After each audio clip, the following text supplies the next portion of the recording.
Au nom d'Allah, le tout miséricordieux, le très miséricordieux. Dis, il m'a été révélé qu'un groupe de djinns prêtèrent l'oreille, puis dirent, nous avons certes entendu une lecture, le Coran, merveilleuse, qui guide vers la droiture. Nous y avons cru, et nous n'associerons jamais personne à notre Seigneur. En vérité, notre Seigneur, que sa grandeur soit exaltée, ne s'est donné ni compagne ni enfant. Notre insensé, Iblis, disait des extravagances contre Allah, et nous pensions que ni les humains ni les djinns ne sauraient jamais proférer de mensonges contre Allah.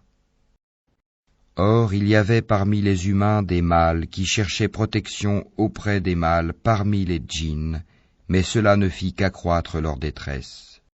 Et ils avaient pensé, comme vous avez pensé, qu'Allah ne ressusciterait jamais personne.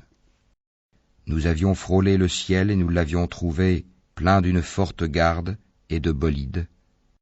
Nous y prenions place pour écouter, mais quiconque prête l'oreille maintenant trouve contre lui un bolide aux aguets. Nous ne savons pas si on veut du mal aux habitants de la terre ou si leur Seigneur veut les mettre sur le droit chemin. Il y a parmi nous des vertueux et d'autres qui le sont moins. Nous étions divisés en différentes sectes. Nous pensions bien que nous ne saurions jamais réduire Allah à l'impuissance sur la terre, et que nous ne saurions jamais le réduire à l'impuissance en nous enfuyant.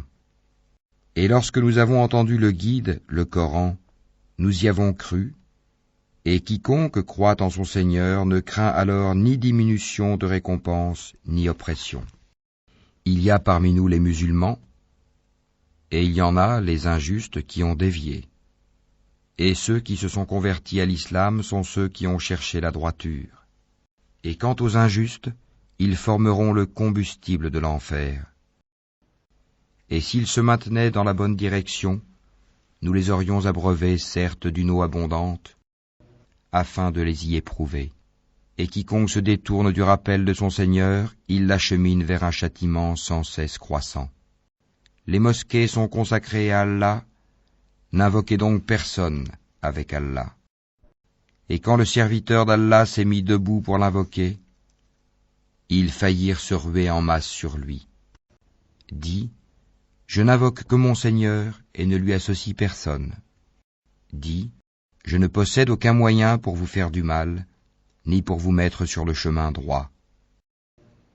Dis, vraiment personne ne saura me protéger contre Allah, et jamais je ne trouverai de refuge en dehors de lui. Je ne puis que transmettre une communication et des messages émanant d'Allah, et quiconque désobéit à Allah et à son messager aura le feu de l'enfer pour y demeurer éternellement. Puis, quand ils verront ce dont on les menaçait, ils sauront lesquels ont les secours les plus faibles et lesquels sont les moins nombreux. Dis, je ne sais pas si ce dont vous êtes menacés est proche, ou bien si mon Seigneur va lui assigner un délai. C'est lui qui connaît le mystère, il ne dévoile son mystère à personne, sauf à celui qu'il agrée comme messager, et qu'il fait précéder et suivre de gardiens vigilants, afin qu'ils sachent s'ils ont bien transmis les messages de leur Seigneur. Il cerne de son savoir ce qui est avec eux, et dénombre exactement toutes choses.